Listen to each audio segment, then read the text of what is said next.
हम sir earning तो कर रहे हैं, ठीक है, हमारा एक टारगेट भी होता है, बट सर वो बैलेंस नहीं होता है। रीज़न क्या होता है, हमारे कहीं ना कहीं कुछ अनएक्सपेक्टेड एक्सपेंसेज आ जाते हैं, खर्चे हो जाते हैं, तो फाइनली यही होता है कि हम फाइनेंशियली डिस्टर्ब ही रहते हैं, जिसकी वजह से माइंड में भी प्रेशर होता है और कहीं ना कहीं हम अपने फैमिली को भी वो अच्छा टाइम स्पेंड नहीं कर पाते जो हमें देना चाहिए, क्योंकि हमारे माइंड में बहुत सारी चीज़ें चलती रहती हैं कि हम अपने कैश फ्लो को कैसे मैनेज करें।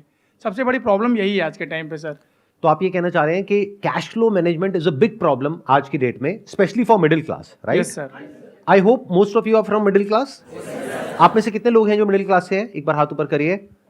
ऑलमोस्ट सबने अपने हाथ ऊपर कर दिए हैं। कितने हैं जो लो क्लास से हैं, लो इनकम लेवल से हैं? हम बात कर रहे हैं यहाँ पे मिडिल क्लास, लो क्लास या हाई क्लास, पर यही बात है कि इसकी डेफिनेशन क्या होनी चाहिए कि कोई आदमी मतलब मिडिल क्लास मुझे लगता है कि बहुत बड़ी चीज़ हो गई है। और आज की डेट में हम देखते हैं कि जो जिनको हम लो क्लास का समझते हैं वो लोग भी बहुत अच्छा लाइफस्टाइल मेंटेन कर रहे हैं, उनके पास भी हमारी तरह स्मार्टफोन है। It's an excellent point. देखो ध्यान से सुनो। हाँ हाँ, नहीं तालियां नहीं बजाते, टाइम वेस्ट होगा। आराम से आराम से दिमाग लगाते हैं। मुझे नहीं पता इस सेशन से क्या निकलेगा, बट दिमाग लगाएंगे मिल करके और कुछ सोल्यूशन निकालने की कोशिश करेंगे। तो इन्होंने एक बहुत अच्छा पॉइंट रेज किया है कि हम बात तो कर रहे हैं मिडिल क्लास की। मैंने इसीलिए आपसे क्वेश्चन पूछा था कि आप में से कितने लोग मिडिल क्लास है, सबने अपना हाथ ऊपर कर दिया। अब पहले एक बार डिफाइन करते हैं कि मिडिल क्लास का मतलब क्या। अलग अलग डेटा है, उसके अकॉर्डिंग अलग अलग डेफिनेशन है मिडिल क्लास की। पिछले 10-20 साल 30 साल में अगर आप देखेंगे तो महंगाई बहुत तेजी से बढ़ी है, लेकिन ये जो डेफिनेशन है मिडिल क्लास की वो चेंज नहीं हुई है, नंबर 1। नंबर 2, मिडिल क्लास की इनकम इतनी नहीं बढ़ी है, लो क्लास की इनकम तो बढ़ गई है। जहां आज से 20 साल पीछे आप चले जाओ तो एक मेड अगर आपके घर में जो काम करती है उसको आप पैसे देते थे, मान लो 1000 रुपए 1500 रुपए, वो बढ़ करके आज हो गया 4000 रुपए अगर वो 2-3 घंटे के लिए काम कर रही है तो। और आप मानो अगर वो 4 घर में काम कर रही है तो उसके महीने की इनकम हो गई 16000 रुपए, और उसका हस्बैंड भी मान लेते हैं कुछ ना कुछ अर्न कर रहा होगा, तो वो लोग कमा रहे हैं महीने का 30 से 40 हजार रुपए। तो क्या वो लो क्लास है? और आप कितना कमा रहे हैं जो अपने आप को मिडिल क्लास कह रहे हैं? ये अपने आप में बहुत बड़ा क्वेश्चन है। तो मिडिल क्लास की एक्चुअल में डेफिनेशन क्या है ये समझना पड़ेगा हमको, और ये आपकी लाइफ की सारी प्रॉब्लम्स की जड़ है। ये जो क्वेश्चन आपने पूछा ना, जब तक आप ये नहीं समझेंगे कि मिडिल क्लास का मतलब क्या, तब तक अपनी इन प्रॉब्लम्स के सॉल्यूशन नहीं निकाल सकते। ये कैश फ्लो कभी मैनेज हो ही नहीं सकता। आपको लाख रुपए महीने का भी मिल जाएगा तब भी नहीं हो सकता, जब तक हम ये बारीकी से नहीं समझ लेंगे इन फंडों को। ग्लोबली एक ऐसा सेंसस है जो कहता है कि लो इनकम का मतलब जो दिन का 600 रुपए से कम कमा रहे हैं वो लो इनकम, 600 से 1200 कमा रहे हैं वो मिडिल इनकम। तो अगर इंडिया की बात करी जाए तो यहां पर कहते हैं कि सिर्फ 2% लोग हैं जो एक्चुअल में मिडिल क्लास है। और अगर आज की डेट में हम रियलिटी को देखें, जिस तेजी से महंगाई बढ़ी है, जिस तेजी से स्कूल की फीस बढ़ रही है आज की डेट में, जो एक रियल प्रॉब्लम है जो हम सब फेस कर रहे हैं, और कुछ चीजें ऐसी हैं जो इन्फ्लेशन का डेटा आता है हमारे पास में, उससे भी ज्यादा तेजी से महंगी हो रही है। मतलब इन्फ्लेशन का डेटा अगर कह रहा है 6-7%, तो एक्चुअल में अगर आप देखोगे कोई चीज जो आज से 3-4 साल पहले एक्स अमाउंट की थी, आज वो डबल तक हो गई है। तो इसका मतलब वो उससे भी तेज बढ़ रही है रियलिटी में, जितना कि पेपर के ऊपर वो डेटा आ रहा है, और इनकम इतनी तो नहीं बढ़ रही है। तो मिडिल क्लास को अगर हमको डिफाइन करना हो तो वो ये हो सकता है कि जिसकी इनकम, अगर मैं कंजर्वेटिव होकर के चलूं, वैसे इससे ऊपर होना चाहिए, बट अगर मैं कंजर्वेटिव कैलकुलेशंस भी लेकर के चलूं, 40,000 रुपए महीना, यानी मोटा मोटा साल का 4,80,000 रुपए, तो कह सकते हैं कि आप मिडिल क्लास में हैं।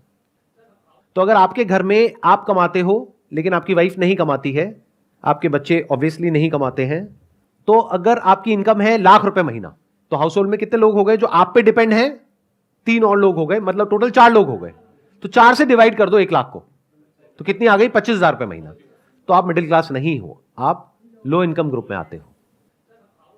यह है प्रॉब्लम की सारी जड़ जो हमें नहीं समझ आ रही है, और ये आपको कोई नहीं समझाएगा। आपको बहुत बढ़ा चढ़ा करके दिखाया जाएगा कि देखो आप तो लाख रुपए महीने का कमा रहे हो, आप तो कुछ भी कर सकते हो। और ये सेगमेंट सबसे अट्रैक्टिव है बैंक्स के लिए और फाइनेंस कंपनीज के लिए, सबके लिए। कुछ डेटा है उसके अकॉर्डिंग ये आता है कि अगर आप साल का 6 लाख से लेकर के 18 लाख तक कमा रहे हैं तो आप मिडिल क्लास है। मैंने क्या किया, उस डेटा को थोड़ा सा और नीचे ले आया ताकि आप यहां से जब बाहर निकलो तो खुशी खुशी जाओ, मूड खराब ना हो जाए। आप कहोगे यार कहां आ गया, ये क्या करके भेज दिया मेरे साथ में, जब गुस्सा था तो अमीर था, गरीब करके बाहर भेज दिया है। तो अगर 6 लाख होता है तो महीने का 50,000 होता है। मैंने क्या किया, और नीचे ले आया, मैंने कहा 40,000 रुपए महीना। मतलब कि अगर आप भी काम करते हो, आपकी वाइफ भी काम करती है, और अगर 20,000 रुपए महीना आप कमाते हो, 20,000 रुपए महीना वो कमाती है, यानी हो गया 40,000 रुपए, तो आप को कह सकते हैं कि आप लोअर मिडिल क्लास में कहीं पर फिट होते हो। अब मिडिल क्लास में भी अलग अलग सेगमेंट्स हैं, lower middle class, upper middle class. But मोटा मोटा जो डेटा कहता है वो ये कहता है कि अगर आप साल का 5-6 लाख रुपए से लेकर के 20 लाख रुपए तक भी कमाते हो तब भी आप मिडिल क्लास हो। तो इस डेफिनेशन के हिसाब से आप में से कितने हैं जो मिडिल क्लास में, एक बार हाथ ऊपर करिए, यानी कि आप 6 लाख से लेकर के 18 लाख के बीच में है साल की। अब यहां पे गड़बड़ क्या हो रही है, क्योंकि ये कंफ्यूजन है, हमको ये क्लैरिटी नहीं है, इस तरीके से किसी ने खुल करके हमको नहीं बताया है। तो हमें क्या लगता है, क्योंकि हमारे पेरेंट्स अर्न करते थे महीने का 15-20 हजार रुपए, हम अर्न कर रहे हैं 50-60 हजार रुपए, लाख रुपए, तो हमें लगता है कि हम तो पता नहीं क्या है। जबकि हम ये भूल जाते हैं उनके टाइम में जो चीजें थी वो एक अलग लेवल पे थी, प्राइस पॉइंट पे, आज एक अलग प्राइस पॉइंट पे है। महंगाई मानो उनके जमाने से अब तक 20,000 से बढ़ करके 2 लाख पहुंच चुकी है और आप 50,000 में खुश हो रहे हो। तो जब तक ये क्लैरिटी नहीं आएगी तब तक आप बहुत बुरे तरीके से फंसे रहोगे, तब तक ये कैश फ्लो की प्रॉब्लम आने वाली है, बहुत बुरे तरीके से आने वाली है।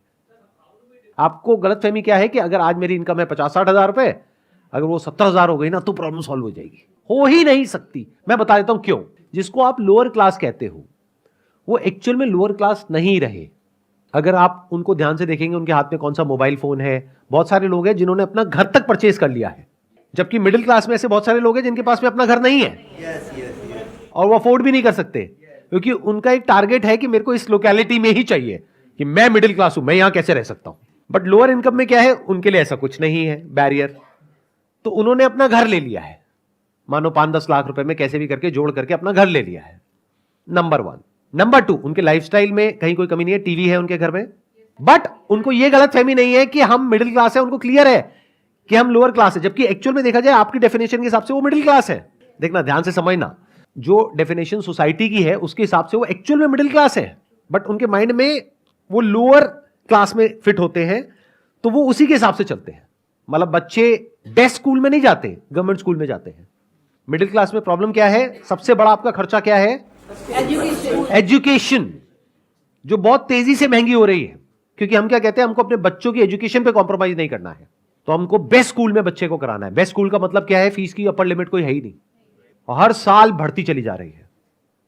तो जो लोअर क्लास है उनको ये कंफ्यूजन नहीं है कि हम बहुत अमीर हैं, तो उनको सब कुछ बेस्ट नहीं चाहिए। उनको बेस्ट हॉस्पिटल में नहीं जाना है अपना इलाज कराने के लिए, बेस्ट स्कूल में अपने बच्चों को नहीं भेजना है, बेस्ट लोकेलिटी में नहीं रहना है, ब्रांडेड कपड़े नहीं पहनने हैं। ये बातें चुप तो नहीं रही ना, ये बातें खराब तो नहीं लग रही ना। रियलिटी क्या होती है, थोड़ी सी कड़वी भी लगती है सुनने में, बट इट्स लाइक अ पिल जो थोड़ी सी कड़वी है, लेकिन अगर डाइजेस्ट करोगे तो आपको फायदा होगा एंड में। आप ही के फायदे की बात हो रही है यहाँ पे, अगर ध्यान से सुनोगे तो। ज्यादातर क्या होता है, वो लोग जो इस इल्यूजन में है कि हम मिडिल क्लास में हैं, अगर वो मानो लाख रुपए महीने का कमा रहे हैं तो एक बहुत बड़ा चंक उनकी सैलरी का पहले तो टैक्सेस में चला जाएगा। प्लस सबसे पहला क्या थॉट आता है माइंड में उन लोगों के, क्योंकि इंडिया कहने के लिए बहुत आगे बढ़ रही है, लेकिन अभी भी बहुत सारे ऐसे लोग हैं जिनकी सोच बहुत ही कंजर्वेटिव है। कह रहे मैं कमा तो रहा हूं, तुम्हें काम करने की क्या जरूरत है। या फिर इसका अपोजिट भी हो सकता है कि वाइफ आकर के कहे कि तुम कमा तो रहे हो, मुझे काम करने की क्या जरूरत है। और बहुत केसेस में क्या होता है कि कमाने वाला एक मेंबर है फैमिली में, वाइफ भी उस पर डिपेंड है, बच्चे भी उस पर डिपेंड है, माँ बाप भी उस पर डिपेंड है, और वो कह रहे हैं मैं मिडिल क्लास हूं। अरे घोचू, पहले कैलकुलेट तो कर। मतलब हाउस होल्ड इनकम क्या है उसको डिवाइड करना नंबर ऑफ मेंबर्स से। अगर आज माँ बाप की एज बढ़ रही है तो खर्चे भी बढ़ने वाले हैं। एक भी बीमारी लग गई, और एक नहीं होती आज की डेट में, बहुत सारी बीमारियां हैं। लाइफस्टाइल ही ऐसा है, पोल्यूशन इतना है, और पता नहीं कैसी डाइट है, क्या क्या है, वो मेरे को बताने की जरूरत नहीं है। तो जब एक एक करके बीमारियां लगती है माँ बाप को, तो वो बच्चा, क्योंकि दिमाग से तो बच्चा ही है, अगर थोड़ा बड़ा होता तो समझ जाता कि मैं कितने बुरे तरीके से आगे जाकर के फंसने वाला हूं। उसकी विजन नहीं है। अपने माइंड में वो क्या है कि अरे मैं तो लाख रुपए कमा रहा हूं महीने का, मैं तो सब कुछ कर सकता हूं, माँ बाप का ध्यान भी रख सकता हूं, बच्चों की पढ़ाई भी बढ़िया से बढ़िया करवा सकता हूं। वाइफ कह रही है कि मेरे को काम करना है, नहीं नहीं तेरे को जरूरत नहीं है काम करने की, मैं हूं तो सही कमाने के लिए। तो दुनिया जहान की सारी गलतफहमी है उस आदमी को, और वही सबसे ज्यादा फंसा हुआ है। अगर उस घर में 6 मेंबर्स हैं तो 6 से डिवाइड करो 1 लाख को, और 1 लाख में से पहले टैक्स निकालो, फिर जो इनकम बचती है उसको 6 से डिवाइड करो, महीने का 10-15 हजार रुपए, ये है आपकी एक्चुअल इनकम। और आप कह रहे हो मैं मिडिल क्लास हूं। अगर इनकम बढ़ती है तो एक्सपेंसेस बढ़ जाते हैं, उनको कंट्रोल नहीं कर पाता है आदमी, ये मेन प्रॉब्लम। ध्यान से सुनना, ये मेन प्रॉब्लम नहीं है, ये गलतफहमी है। जब इनकम बढ़ती है तो खर्चे नहीं बढ़ते, हम खर्चे बढ़ा देते हैं गलत फहमी की वजह से। दोनों में जमीन आसमान का फर्क है। समझ गए मैंने क्या कहा? देखो, जो लोअर क्लास में लोग हैं उनकी इनकम बहुत बढ़ गई है, लेकिन उनके खर्चे इतने नहीं बढ़े हैं जितने मिडिल क्लास के बढ़ गए हैं, क्योंकि उनके बच्चों की स्कूल की फीस 10,000 रुपए महीना नहीं है। तो खर्चे अपने आप नहीं बढ़ते हैं, हम बढ़ा देते हैं। महंगाई बढ़ती है, दोनों में फर्क समझ लो। एक है महंगाई जो बढ़ रही है, एक है खर्चे जो आप बढ़ा रहे हो। दोनों में फर्क अच्छे से समझ लो, दो अलग अलग चीजें हैं। हम बोलते हैं खर्चे बढ़ रहे हैं, अरे खर्चे बढ़ते नहीं, हम बढ़ाते हैं। कितना ही बढ़ा लो, अपर लिमिट कोई है ही नहीं। हाँ सर, ना चाहते हुए हमारे खर्चे बढ़ जाते हैं, क्योंकि हम नहीं चाहते लेकिन वाइफ चाहती हैं, तो हमारी मजबूरी आती है। तो वाइफ क्या चाहती है? वाइफ के सर कुछ ना कुछ ड्रीम्स होते हैं, कुछ ना कुछ एक्सपेक्टेशंस होती हैं। ये वाइफ सर- को बोलो कि अगर अपने ड्रीम्स पूरे करने हैं तो खुद कमाओ और खर्चो जितना खर्चना है। खर्चे हम क्यों बढ़ाते हैं? लगाओ दिमाग।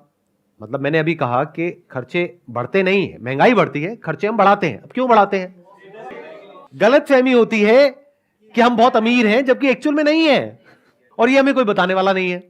और हम अपने आप को कंपेयर कर रहे हैं ऐसे लोगों से जिनकी हो सकता है कमाई हमसे बहुत ज्यादा है, बट हमें अंदर की बात पता ही नहीं है। या ये भी हो सकता है ऐसे लोगों से कंपेयर कर रहे हैं जो खुद भी बेवकूफ है। ज्यादातर ऐसा होता है कि आपकी कंपनी में कोई है बंदा जो साथ में एक ही लेवल पर है, वो जाकर के गाड़ी लेकर के आ गया। अब आपके अंदर खुजली हो रही है कि मुझे भी गाड़ी चाहिए और इससे बढ़िया चाहिए। अरे वो बेवकूफ है, वो मरने वाला है, तो आपको भी मरना है। जैसे बचपन में बोलते नहीं थे कि तेरा दोस्त कुएं में कूदेगा तो तू भी कूदेगा क्या? कितनी बेसिक सी बात है, बट हमको बातें समझ ही नहीं आती हैं। उधर से बैंक तैयार बैठा है, रोज मैसेज आते हैं कि अब आपकी लिमिट बढ़ गई है, आपको पर्सनल लोन मिल रहा है। फिर हम जाकर के फंसते हैं क्रेडिट के ट्रैप में, which is such a big trap that you can't even imagine in the wildest of your dreams. अगर समझने ना कितना बड़ा ट्रैप है, तो आप जा करके कंपाउंडिंग को स्टडी करना। कंपाउंडिंग क्या होती है, कि कंपाउंडिंग से आदमी कितना अमीर हो सकता है। मतलब कंपाउंडिंग क्या होती है कि जब आप किसी जगह पर इन्वेस्ट करते हो, मानो आपने म्यूचुअल फंड में इन्वेस्ट किया, साल की 10-12% की रिटर्न आई, तो अब आप कहोगे एफडी में आ रही है 6-7%, वहां आ रही है 10-12%, तो इतना फर्क नहीं है। लेकिन 10 साल बाद, 20 साल बाद वो फर्क जो देखने में छोटा सा है, वो करोड़ों में पहुंच जाएगा। अगर आपको इंटरेस्ट मिल रहा है तो आप कितने अमीर हो सकते हो उसकी कोई लिमिट नहीं है। तो अगर आपको इंटरेस्ट देना पड़ रहा है तो आप कितने गरीब हो सकते हो उसकी भी कोई लिमिट नहीं है। यह बात समझ आनी चाहिए। किसी भी तरह का आप क्रेडिट लेते हो, उसके ऊपर इंटरेस्ट लगता है, इंटरेस्ट के ऊपर फिर इंटरेस्ट लगता है, प्रिंसिपल अमाउंट पे भी इंटरेस्ट लगता है, इंटरेस्ट के ऊपर भी इंटरेस्ट लगता है, और वो बढ़ते बढ़ते इतना हो जाता है जितना हमने सपने में भी नहीं सोचा होता है। लिया होता है 5 लाख रुपए, देना पड़ता है 10 लाख, 15 लाख, 20 लाख, कोई लिमिट ही नहीं है, और फिर पूरी जिंदगी यही करते रहो। इस ट्रैप से निकलने का सिर्फ एक तरीका है कि पैसा जोड़ो, और जोड़ करके उसको इस तरीके से इन्वेस्ट करो कि वो पैसा कंपाउंड हो, और आने वाले 5-10 साल बाद इस ट्रैप से आप निकल सको। बट जोड़ना तो दूर, आपकी सिचुएशन ऐसी आ जाती है कि आपको पैसा लेना पड़ जाता है, and the moment you start taking money you are in a mess. Job में ये डर है कि अगर मैंने कुछ बोल दिया तो कहीं मुझे निकाल ना दे, तो मेरा क्या होगा। एक लो इनकम में जो आदमी है उसको डर नहीं है। आप अपनी मेड को जाकर के बोलो कि भाई मैं तेरे को निकाल दूंगा, अब बोल तो ये बोलने की हिम्मत ही नहीं है, क्योंकि अगर आपने मेड को निकाला तो आपकी वाइफ आपको पक्का घर से निकाल देगी, पक्का। मतलब कोई डाउट ही नहीं है इसके अंदर। मैं ठीक कह रहा हूं, गलत कह रहा हूं? कि मतलब मेड की इंपॉर्टेंस आपसे ज्यादा है अगर आप ध्यान से समझोगे तो आप मेड को नहीं निकाल सकते, लेकिन मेड जब चाहे जो मर्जी कर सकती है। क्यों? क्योंकि उसको पता है कि अगर आज आपने उसको निकाला और 4,000 रुपए उसको दे रहे थे और उसको नहीं दिया, तो कल कोई और दे देगा उसको 4,000 रुपए। बट आपको यह डर है कि अगर मैं इस पर्टिकुलर जॉब में हूं जहां पे सैलरी धीरे धीरे बढ़ते बढ़ते बढ़ते बढ़ते आज 50-60 हजार रुपए या लाख रुपए तक पहुंची है, अगर मुझे निकाल दिया, मुझे हो सकता है आधे की भी जॉब ना मिले। आपकी थोड़ी बहुत बचत हो भी जाती है, तो उसके बेस पे आप कैलकुलेशन नहीं करेंगे कि मुझे क्या करना है। आपको कैलकुलेशन करनी है अगले 10 साल बाद क्या होने वाला है, 10 साल बाद महंगाई कितनी होगी, 10 साल बाद मेरी कमाई कितनी होगी, 10 साल बाद मेरे खर्चे कितने होंगे, 10 साल बाद मेरे बच्चों के स्कूल की फीस कितनी होगी। यह प्लान करना पड़ेगा। इंडिया में एक और बहुत बड़ी प्रॉब्लम है, बहुत बड़ी मतलब बहुत बड़ी। वो क्या है? लड़का लड़की का चक्कर। एक लड़के के चक्कर में एक ऐसी फैमिली जो अफोर्ड नहीं कर सकती, 4 लड़कियां हैं घर में, एक लड़का है, सबसे छोटा लड़का है। सबसे बड़ा होता तो 4 लड़कियां नहीं होती। कड़वा है लेकिन सच है। वो बंदा अपना और अपनी बीवी का खर्चा ही नहीं उठा सकता। अब घर में 5 बच्चे आ गए हैं, अब इन 5 बच्चों का फ्यूचर कैसा होगा। तो ये समझ करके हमको आगे बढ़ना है लाइफ में। अगर ये समझ करके आगे बढ़ेंगे तो आने वाले 10 साल बाद आप नहीं फंसोगे। हो सकता है आप ऑलरेडी फंस चुके हो, जो यहां पर बहुत सारे लोग बैठे होंगे कि सर अब तो फंस गए, अब एक लेवल आ गया, उससे नीचे तो हम जा ही नहीं सकते। तो आपके अंदर इतना दम होना चाहिए कि अपने लेवल से आप नीचे जा सको कॉन्फिडेंस से, और कॉन्फिडेंस से दुनिया को बता सको कि भाई मैं हिसाब से चलता हूं, इसमें गलत क्या है। एट मैक्स ये हो सकता है कि आपके रिलेटिव्स, आपके फ्रेंड्स कहेंगे देखो कितना कंजूस है। हाँ हूं, कंजूस होना बेवकूफ होने से बेटर है कि लॉन्ग टर्म में लोग कहें, 5 साल बाद लोग कहें कि देखो कितना बेवकूफ है, कमाई थी नहीं, खर्चे बढ़ा लिया, आज देखो सड़क पे आ गया। ये बेटर है, या फिर आज लोग आपको बोले या फ्यूचर में भी लोग आपको बोले देखो कितना कंजूस है, लाख रुपए महीने का कमाता है, ये क्या 2 लाख की गाड़ी रखी हुई है, एसयूवी लेनी चाहिए, उसको देखो उसके साथ में है वो 20 लाख की गाड़ी में घूमता है। ये बातें सुनने में हो सकता है थोड़ी सी कड़वी लगेंगी, लेकिन हो सके तो इसको डाइजेस्ट कर जाओ, आपके फायदे के लिए है ये। आपको देखना है आप किस सिचुएशन में हो। अगर ऑलरेडी फंस गए हो तो जिस वजह से फंसे हो उसको हटाओ। बिल्कुल ऐसा है जैसे एक बीमारी है, उस बीमारी का एक कॉज है, बॉडी के अंदर कोई वायरस है, बैक्टीरिया है, तो दवाई खाओ और उसको हटाओ अपनी बॉडी में से। बड़ी गाड़ी ले ली है तो किसी किताब में नहीं लिखा है कि अब जिंदगी भर बड़ी ही गाड़ी रखनी है, बेचो उसको अभी यहां से जाते ही। सच बता रहा हूं, ये कल तक भूल जाओगे। अगर ये आज का दिन निकल गया तो कल तक भूल जाओगे। अभी घर जाओ, जा करके फटाफट से 2-4 जगह पे फोन लगाओ और जा करके बेच दो गाड़ी को। बोलो आसान है, और बोलो आसान है।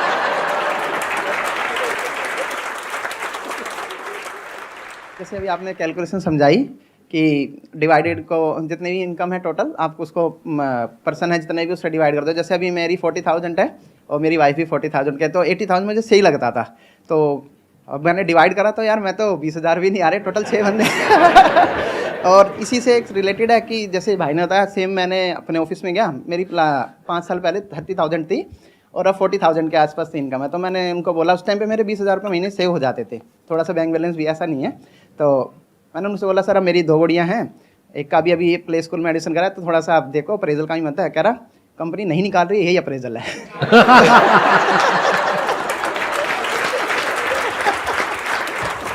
लेकिन अभी भी एक बहुत बड़ी गड़बड़ है आपकी थॉट प्रोसेस में। देखो अभी भी जो आप प्लानिंग कर रहे हो ना, वो आप कर रहे हो आज के बेस पे।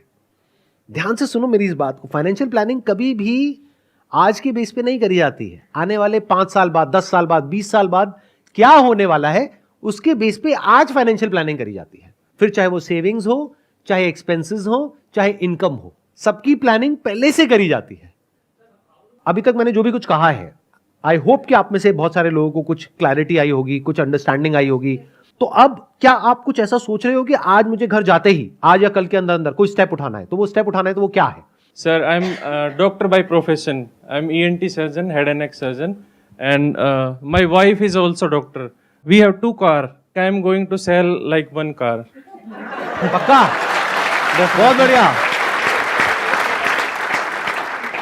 ये मुझे नहीं पता कि ये मोटिवेशनल सेशन हो रहा है, डीमोटिवेशनल सेशन हो रहा है।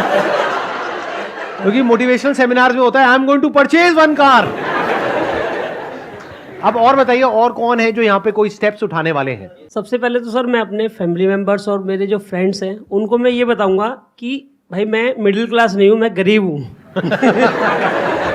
लेकिन मुझे अमीर होना है। अमीर मतलब होना है। ये मत समझ लेना कि गरीब हूं तो गरीब ही रहना है, नहीं। इसको नेगेटिवली मत लेना, जो भी आज का सेशन है इसको पॉजिटिवली लेना। क्योंकि जब आप पहले ही मान लोगे कि मैं अमीर हूं, तो अमीर कैसे बनोगे? जब समझ आएगा मैं गरीब हूं तभी तो अमीर बनोगे ना। हाँ। और दूसरा सर, अभी ना हम लोग अपने घर को रिनोवेट कराने का प्लान कर रहे थे, तो उसमें ऐसा है कि कुछ अमाउंट हमारे पास है और कुछ अमाउंट उधार लेके कर लेंगे। तो अब मैं ये डिसीजन लिया है मैंने कि मैं उधार नहीं लूंगा, जब मेरे पास पूरे पैसे हो जाएंगे तभी उसको रिनोवेट कराएंगे। Thank you sir, thank you so much. मेरा छोटा सा बिजनेस है सर, और मैं अच्छा खासा अभी ग्रोथ कर रहा हूँ, मगर आप इस सेशन से मेरा पूरा इल्यूजन खत्म हो गया कि मैं बहुत ज़्यादा ग्रोथ नहीं कर रहा। और मैं अभी रिसेंटली आईफोन लेने वाला था 76,000 का, वो भी मैंने कमेंट कर लिया कि नहीं करूँगा, क्योंकि मेरा मंथली अर्निंग है 1 लाख और मेरे घर में 4 लोग हैं, तो नहीं खरीदूंगा सर। मैं यहाँ आने से पहले ये सोच रहा था कि अगर कोई इंसान या हस्बैंड वाइफ मिलके अगर 1,00,000-1,25 रुपये महीने का कमा रहे हैं तो शायद वो बहुत अच्छा कर रहे हैं अपनी लाइफ में। लेकिन मैं देख रहा हूँ यहाँ पे मल्टीपल एग्जांपल्स हैं जो लोग इतना पैसा अर्न कर रहे हैं, लाख रुपए या उससे ज़्यादा भी, और वो इतने ज़्यादा फाइनेंशियली कंस्ट्रेंट हैं। तो मुझे लगता है कि सबके लिए बहुत बड़ी एक मतलब शायद आज रात को नींद नहीं आनी चाहिए लोगों को कि मतलब हम सोचते हैं कि हम इतना अच्छा कर रहे हैं लाइफ में और फिर भी हम इतना ट्रबल में। सो मतलब बहुत बड़ी बात है। और हमने क्या होता है कि जैसे हम वही जैसे आप इल्यूजन की बात कर रहे थे, या हम एक दूसरे से कंपटीशन में हमने अपने खर्चे इतने बढ़ा लिए हैं, सबको आईफोन चाहिए, सबको एसयूवीज चाहिए, और हम ले भी रहे हैं, और उसकी वजह से हम कितना ज़्यादा स्ट्रेस में हैं, वो मतलब बड़ी बड़ी अजीब बात है। शायद हमें कंट्रोल करने की ज़रूरत है सभी को। मुझे लग रहा है यहाँ सारे के सारे छोड़ने की बातें कर रहे हैं, और मुझे लगता है यहाँ जोड़ने की भी बात होनी चाहिए। और वो होनी चाहिए कि अपने स्पाउस को घर जाके, जो मेरा मानना है, थोड़ा सा और हमारे को सपोर्ट करें, हम उन्हें सपोर्ट करें और कॉम्प्लीमेंट करें एक दूसरे को, so we can both achieve our goals और ड्रीम्स। सिर्फ ये मत सोचो कि मेरे को अपने खर्चे कम करने हैं, ये भी सोचो कि कमाई बढ़ानी है, और ये भी सोचो कि सेविंग्स बढ़ानी है। तीनों चीजों के बारे में सोचना है, तब कहेंगे कि आपने प्रॉपर्ली फाइनेंशियल प्लानिंग करी है। सर हम ना अपने हस्बैंड से, अपने स्पाउस से कोई अननेसेसरी डिमांड्स नहीं करेंगे। जैसे कहीं कोई आजकल स्टेटस पे डालता है यहाँ घूमने जा रहे हैं, वहाँ घूमने जा रहे हैं, तो हम ना उस ये वक्त बहुत तो बड़ी बस प्रॉब्लम है आज की उस वक्त ना बस हस्बैंड के ऊपर प्रेशर बनाते हैं, हम कहाँ जाएं, हम कहाँ जाएं। तो अननेसेसरी डिमांड्स नहीं करेंगे और अपने घर को देखेंगे। बहुत बढ़िया जी, बहुत बढ़िया। मुझे पता है आप लोग घर जाकर के, हस्बैंड हो या वाइफ हो, जाकर के अपने पार्टनर को जरूर दिखाओगे ये वीडियो, देख कुछ सीख। Wish you all the very best and thank you so much for coming. I hope आज के सेशन से आपने कुछ सीखा होगा और आपको कुछ बेनिफिट हुआ होगा।